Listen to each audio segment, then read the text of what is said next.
हरे कृष्णा। तो आज हम लोग विचार करेंगे हमारे जीवन में तुलसी महारानी का या तुलसी का कितना महत्व है। तुलसी पत्ता भी हो सकता है, तुलसी माला भी हो सकता है, तुलसी कंठी माला, जप माला। तो तुलसी का कितना महत्व है। एक बार रसखान एक भगवान कृष्ण के शुद्ध भक्त हुए। वो मुसलमान था। तो नवाब जो राजा थे, तो राजा ने नवाब को बोला कि आप इतना तुलसी माला क्यों धारण किए, कंठी माला। तो बोल रहे कि अनेकों सौभाग्य के फल किसी को भारतवर्ष में जन्म मिलता है, इसीलिए वो तुलसी माला धारण करता है। लेकिन मैं तो पापी हूँ, और मैं इतना पापी हूँ कि मेरा एक तुलसी माला से मुझे संतुष्ट नहीं देता, इसीलिए मैं अनेकों तुलसी धारण करता हूँ। तो बहुत ही डिस्कशन हुआ था नवाब और रसखान का, और अंत में राजा को मानना ही पड़ा कि तुलसी कितना महत्वपूर्ण है।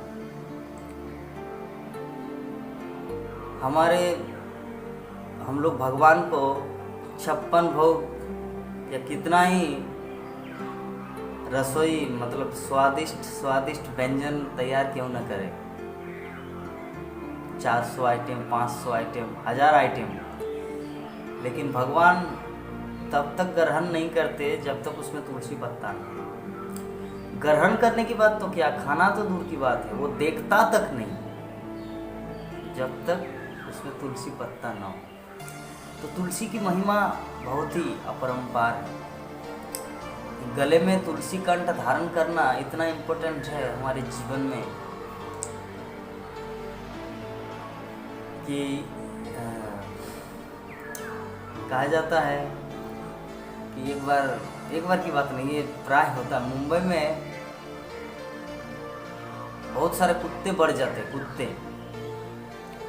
तो कुत्ता जब ज़्यादा बढ़ जाते थे, म्यूनसिपैलिटी मतलब पूरा ट्रक लेकर आते हैं और सभी कुत्ता को घसीट के ट्रक के अंदर उठा लेते हैं, और वो कुत्ता को बाहर किसी दूर जंगल में छोड़ते हैं। तो लेकिन म्यूनसिपैलिटी विचार करता है कि उनमें से जो कुत्ता का कुछ कपड़ा बांधा हुआ रहता है, फीता, तो उसको छोड़ देता है, क्योंकि उनको पता चलता है, नगर पालिका को पता चलता है कि कुत्ता तो अपने आप से तो ये गले का पट्टी तो बांध नहीं सकते, फीता उसको किसी ने बांधा है। तो जिसने बांधा है वो तो उनका कुत्ता है, तो मेरा काम नहीं, तो उस कुत्ता को छोड़ देते हैं। तो उसी तरह मृत्यु के समय यमराज हम लोगों को लेने के लिए आएंगे, यमलोक में ले जाने के लिए आएंगे। तो अगर हमारे कंठ में तुलसी की माला देखेगी वो, तो उनको छोड़ देंगे, बोलेंगे विष्णु का काम है, विष्णु दूत आएगा, तो यमराज उसे छोड़ देंगे। कबीरदास जैसे बोलते कि मन मेरा कुत्ता दर दर भटके, मेरा मन कुत्ता की तरह द्वार द्वार में भटक रहा है, लेकिन जब मैं अपने स्वामी भगवान राम को स्वीकार किया तब मेरा मन स्थिर हो गया। मतलब एक कुत्ता वो द्वार द्वार भटकता रहता है, बहुत सारे लोग तूर करते उसको भगाता है, जब भी किसी के पास, किसी के द्वार में जाते हैं, कोई उसको स्वीकार नहीं करता, सभी उसको भगाता है, अरे भागो। लेकिन जब किसी कुत्ते के गले में पट्टी रहता तब उसे नहीं बोलता है कि भागो, तब उसको कोई, उसे सम्मान किया जाता है। सम्मान उसको ना पत्थर फेंकते हैं, बल्कि उनको एक रेस्पेक्टिव मूड आ जाता है कि ये किसी का है, अगर मैं इसको कुछ करूं तो उसका मालिक आएगा। तो इसी तरह ये कबीरदास अपने लिए नहीं बोल रहे, वो तो परम शुद्ध भक्त है। कबीरदास हम लोगों के लिए बोल रहे कि हम सब कुत्ते की तरह द्वार द्वार भटक रहे हैं, लेकिन जब हम लोग भगवान कृष्ण का भक्त बन गए, हमारे गले में तुलसी की माला होगी,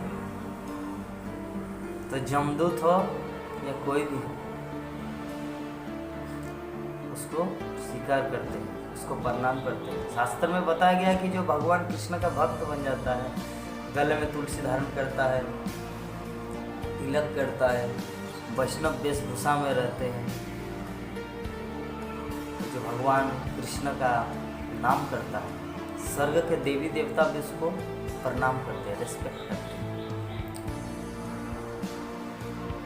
तो ये होता है भक्त की महिमा, तो ये होता है तुलसी महारानी या तुलसी कंठ में तुलसी धारण करने की, ये शास्त्र की बात है। उस शास्त्र की बातों को जितना हम लोग सुंदर रूप से, अच्छे ढंग से उसको स्वीकार करेंगे, फायदा हमारा है।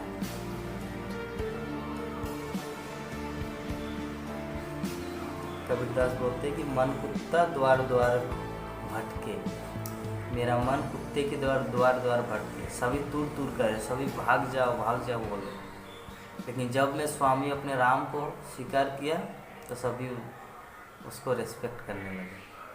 तो उसी तरह हम लोग जब भगवान के भक्त बनेंगे, भगवान कृष्ण के भक्त बनेंगे, भगवान रामचंद्र के सेवक बनेंगे, तब हमारा शांति या स्थिर हो जाएगी। अदरवाइज हम लोग भटकते रहेंगे। इसीलिए तुलसी माला धारण करना कंठ में बहुत ही जरूरी है। भारतवर्ष में जन्म मिला, कितना सौभाग्य की बात है। इस सौभाग्य को ऐसे ही नहीं खोना है, इस सौभाग्य को वास्तविक में रूपांतरित करना है। कृष्ण अपनी तरफ से जितना कुछ देने वाले सब कुछ दे दिए, अभी हम कृष्ण के लिए क्या करेंगे ये विचार करना है। कृष्ण धर्म भूमि, भारत भूमि में हम लोग को जन्म लेने को सौभाग्य प्रदान किया, मनुष्य शरीर दिया, सांस्कृतिक कल्चर फैमिली में जन्म मिला, ऐसे समय में जन्म मिला जहाँ पर जिस समय भगवान धर्म की सब तरह से प्रचार हो चुका है। ऐसी अवस्था में हम लोग भगवान को जान चुके हैं। जितना हो सके अपना, चाहे कोई ग्रंथ पढ़ के, भागवत कथा श्रवण करके, या कोई सीरियल देखकर, भगवान की लीला को देखकर कुछ न कुछ भगवान के बारे में जानता है। यह भारतवर्ष में जन्म लेने का सौभाग्य। तो ऐसी अवस्था में हम लोग को और ज़्यादा से ज़्यादा विचार करना चाहिए। जैसे कहा था कि मनुष्य को छोड़कर बाकी जितने सारे प्राणी हैं, सभी अपनी सीमा में जितना दूर तक वो जा सकते उतना कर लेता है। एक पेड़, एक वृक्ष नीचे वो जितना दूर जा सकता है, उसका जड़ मूल वो जाता है। वो जितना बढ़ सकता है वो पौधा बढ़ता है, पेड़ बढ़ता है। बाकी जितने सारे पेड़ हो, पौधा हो, जीव जंतु जितना कुछ कर सकता है अपनी एबिलिटी अनुसार उतना दूर तक करता है। लेकिन हम लोग को अपने आप को पूछना चाहिए कि मनुष्य जीवन हम लोग को मिला है कृष्ण की कृपा से। कि जितना हम कर सकते थे क्या उतना हम किए, या जितना करने वाले हैं क्या उसके हम प्रयास में हैं। ये अंतर मन में या अंदर ही अंदर सब समय पूछना है। जब तक इसे कहते हैं self realisation, that is called आत्म साक्षात्कार। जब हम लोग अपने बारे में जानने की कोशिश करेंगे कि मैं जितना कर सकता हूँ, भारत भूमिते मनुष्य जन्म हईल जार जन्म सार्थक करी पर उपकार, मुझे खुद भक्त बनना है और दूसरों को भक्त बनने की प्रेरणा देना है, इंस्पिरेशन देना है। क्योंकि जितना मैं कर सका या जितना मुझे करना चाहिए, जितना मैं कर सकता हूँ, क्या उतना तक मैं कर चुका हूँ या उस प्रयास में हूँ, इसे समझना। क्योंकि भारतवर्ष महाप्रभु सिर्फ एक व्यक्ति को नहीं बोले, भारतवर्ष के प्रत्येक जन्म में हुए मनुष्य को बोले। भारत भूमिते मनुष्य जन्म हईल जार, जिस किसी ने इस भारतवर्ष में जन्म लिया है, जन्म सार्थक करी करो परो, अपने जन्म को सार्थक करना है, कृष्ण भक्त के रूप में अपने आप को ढालना है, अपने जीवन को, और दूसरों को कृष्ण भक्त बनने की प्रेरणा देना, कृष्ण कथा सुनाना। कृष्ण कथा जैसे ही लोगों के सामने प्रस्तुत करेंगे वो कृष्ण के प्रति आकृष्ट है। जब कृष्ण के प्रति आकृष्ट होगा तो कहते हैं कृष्ण, अगर कोई कृष्ण के लिए 2 कदम चलता है तो कृष्ण उसके लिए 1000 कदम दौड़ के आता है। तो ये हमारा कर्तव्य है, रिस्पॉन्सिबिलिटी, हम लोग को ये बोलना है, कृष्ण कथा बोलना है, कृष्ण कथा कहना है। इसीलिए एटलीस्ट जो भी हो तुलसी माला को धारण करना चाहिए। अगर हम लोग भगवान के दल विष्णु दूत के ग्रुप में जाना है तो तुलसी माला को धारण करना है, और अगर जमदूत के ग्रुप में जाना है तो सबकी अपनी अपनी इच्छा है। लेकिन बेस्ट यही है, बुद्धिमान का पहचान यही है कि बुद्धि तो सबका खुलता है एक दिन, जब कोई संकट में पड़ता है तब तो उसका बुद्धि आता है कि ये करना चाहिए था, मतलब बुद्धि अब खुल रहा है, ये करना चाहिए था, मैं ये अभी वो अफसोस कर रहा है कि मैंने उस टाइम भूल किया था, ये करना चाहिए था, अब उनका बुद्धि खुल रहा है। लेकिन जो पहले ही उसे कर चुके हैं उसे कहते बुद्धिमान।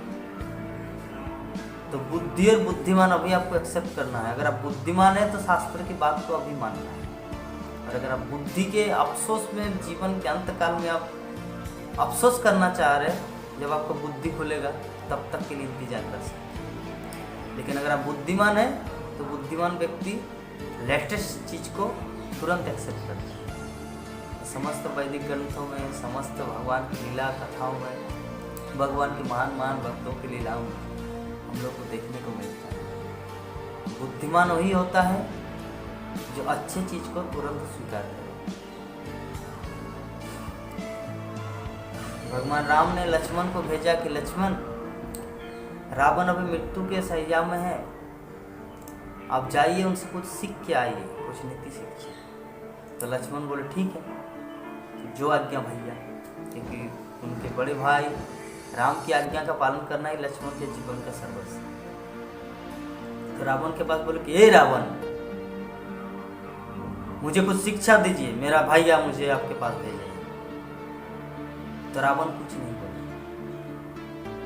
तो लक्ष्मण रिटर्न आया तो राम को बोले, राम ने बोला कि क्या, कि कुछ शिक्षा मिले? बोले कि मैंने जाके बोला किंतु बात ही नहीं किया। तो राम ने बोले कि आप शिक्षा वैसे नहीं लिया जाता लक्ष्मण, शिक्षा लिया जाता है विनम्र भाव से।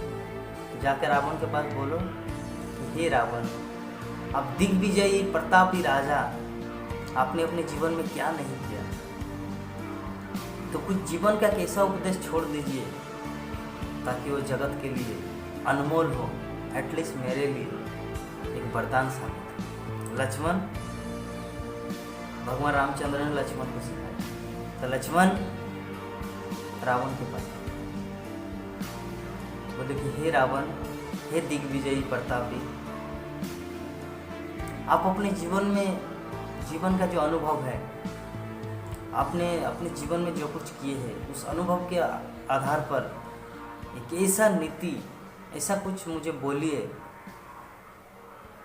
ताकि जो अनमोल हो इस जगत के लिए, यह मेरे लिए वरदान साबित हो।